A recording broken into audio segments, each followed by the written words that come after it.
All right, so for the saddle, as you can see on here, it's the dips between the hilltops, usually on a ridge line. So I use the same exact screenshot as what I showed for the ridge.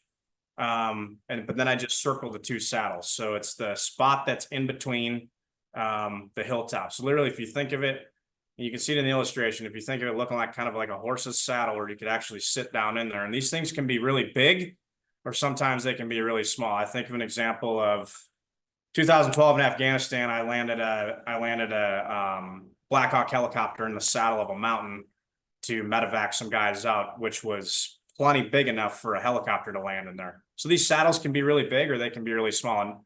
And they are also, again, kind of a natural line of drift. They're pinch points essentially, but it's an area that you can focus on and use it to your advantage traversing through. But that's what it looks like on the map. Dylan, if you want to add anything as far as animal wise goes in there, or you using it to your advantage, go for it, man. Yeah, no, for sure. I really like hunting saddles. Now when I say that, I don't find a saddle and sit in it all day and hope something walks through.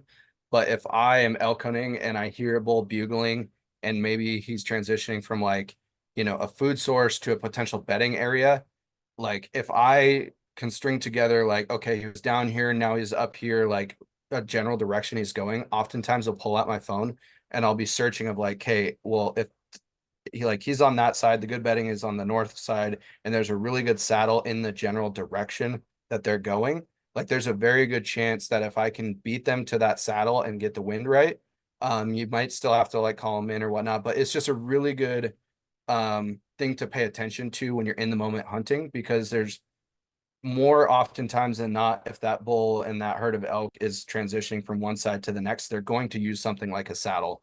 And so it's really, really key to be able to quickly identify those and, then play that game at that point. Can I get there in time? What is the wind doing, etc.